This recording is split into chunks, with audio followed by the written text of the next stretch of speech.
Hello friends, मेरे channel में आपका स्वागत है और मैं आपको एक बड़ी खबर देने जा रही हूँ।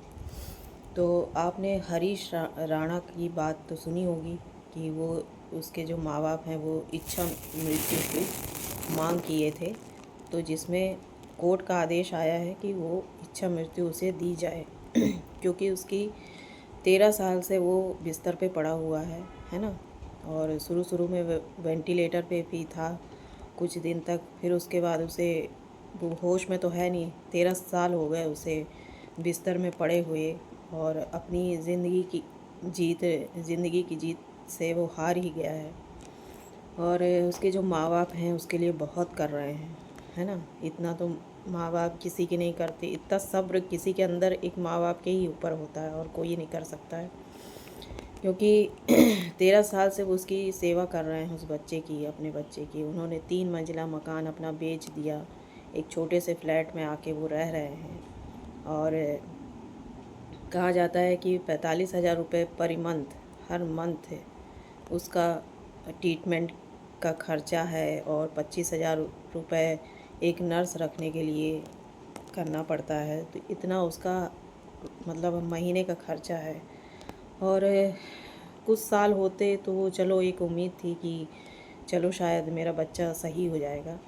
माँ बाप इस अभी तक इस उम्मीद पे जी रहे थे कि मेरा बच्चा शायद अब ठीक हो जाएगा, लेकिन नहीं हो पाया। तो उन्होंने कोर्ट से गुजारिश की है कि उसे इच्छा मृत्यु दी जाए और कोर्ट ने भी जजमेंट कर दिया है कि उसे वाकई में इच्छा मृत्यु दी जाए, क्योंकि अब उसके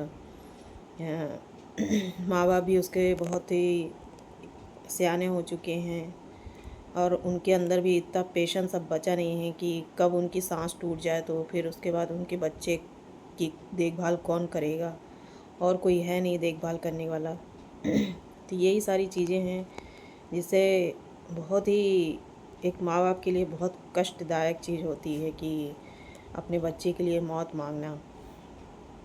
लेकिन यहाँ पे ऐसी दिक्कत आ रही है कि ऐसा करना पड़ रहा है, जानबूझ के ही ऐसा करना पड़ रहा है और जजमेंट ने ऐसा जजमेंट कर ही दिया है। अच्छा ही किया उन्होंने, क्योंकि कोई मतलब नहीं था उसके जीने का। लेकिन क्या आपको ये भी बताऊंगी कि मेरा वीडियो आप लास्ट तक ज़रूर देखिएगा, क्योंकि मैं उसकी मौत कैसे होगी ये बताना चाह रही हूँ। तो उसकी मौत ऐसे नहीं होगी कि उसे कोई इंजेक्शन लगा दिया जाए तो वो तत्काल में ख़त्म हो जाए, या फिर उसे कोई दवाई दे दी जाए, कोई ऐसा ट्रीटमेंट चालू कर दिया जाए जिससे वो जल्दी मर जाए। ऐसा कुछ नहीं होगा। पहले उसे अस्पताल में भर्ती किया जाएगा, उसके बाद उसका ट्रीटमेंट चालू करेंगे। पहले उसकी पूरी जांच पड़ताल होगी कि वो रिकवर हो सकता है या नहीं। एक बार लास्ट बार उसकी जांच पड़ताल पूरी तरह से होगी। अगर उसमें कुछ भी डॉक्टर को एक जरा से परसेंट की उम्मीद होगी तो शायद ये जजमेंट फिर से कैंसिल हो जाए। लेकिन अभी देखते हैं कि अभी क्या होता है। और जो उसकी जो नली है, जो खाना उसको प्रोवाइड किया जाता है, मतलब गले के द्वारा से उसके गले पे ऐसे नली लगाई गई है जिससे उसे लिक्विड आहार दिया जाता है, तो वो चीज़ निकाल दी जाएगी। थोड़ा थोड़ा उसे बीच बीच में पानी पिलाया जाएगा जिससे वो एकदम से भयानक सी मौत ना मरे, है ना। और धीरे धीरे उसका खाना बंद कर दिया जाएगा। पहले दिन में 2 बार खिलाएंगे, फिर 1 बार खिलाएंगे, फिर बिल्कुल नहीं देंगे। एक दिन पूरा ऐसा चलेगा, फिर दूसरे दिन दे देंगे। उनकी अलग मतलब वो है। अब ये डॉक्टरी वो लोग क्या करते हैं क्या नहीं करते, जहाँ तक मैं जानती हूँ कि ऐसा होता है। तो अब देखते हैं कि उन लोग क्या करते हैं। ये तो बाहर आएगी बात। और वो अपनी अच्छा, उसके पापा ने ये भी कहा है कि मेरे बच्चे का जो भी लीवर है, आँखें हैं, मतलब जो चीज़ें दान करने लायक होती हैं वो सारी चीज़ें वो दान करेंगे, क्योंकि उनका बच्चा जीवित नहीं रहा तो क्या हुआ, किसी और रूप में वो जीवित रहेगा, ताकि जिस बच्चे को उसकी बहुत ज़्यादा ज़रूरत हो उसे वो चीज़ दान करना चाह रहे हैं। उन्होंने बहुत अच्छा डिसीजन लिया। कोई भी माँ बाप के लिए ऐसा डिसीजन लेना बहुत कठिन होता है। और सच कहें तो मतलब मैंने उसका समाचार में उसका वीडियो देखा था, तो देख के ऐसे आंखें भर आई कि मतलब सोचिए कितना कितना कष्ट झेला होगा उसने। उसने 14 मतलब 14 साल से वो, मतलब 14 साल हो गए उसको, मतलब वो कहते हैं कि 14 नहीं, 14 मंजिल से वो गिरा था।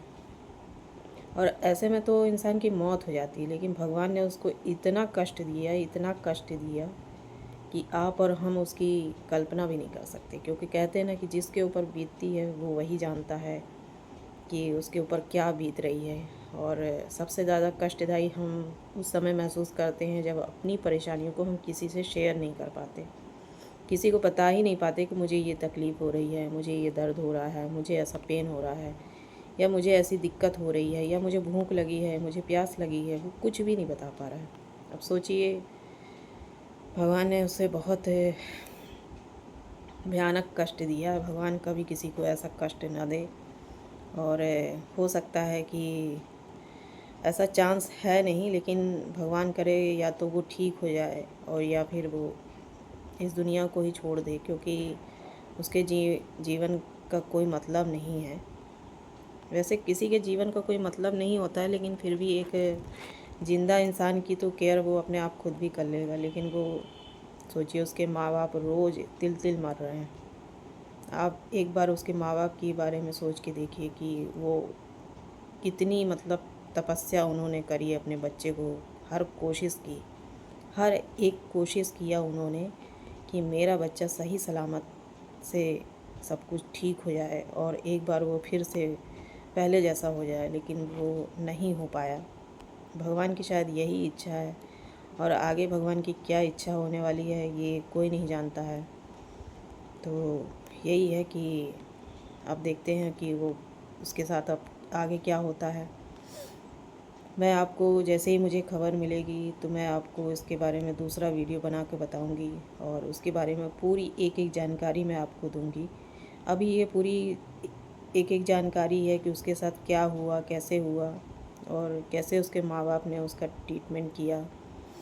तो इस वीडियो के माध्यम में मैं यही बताना चाह रही हूँ कि बहुत कष्ट झेला है उसने, बहुत दुख झेला है। उसके माँ बाप, उसके साथ में उसके माँ बाप ने भी 13 साल तपस्या करी है अपने बच्चे को बचाने की, लेकिन वो बचा नहीं पाए।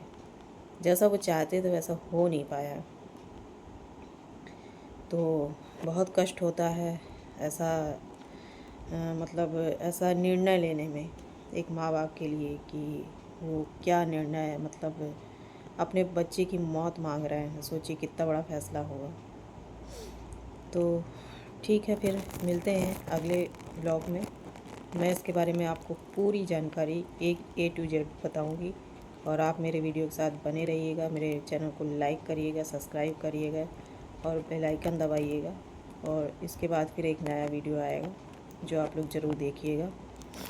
तो मिलते हैं फ्रेंड अगले ब्लॉग में। बाय।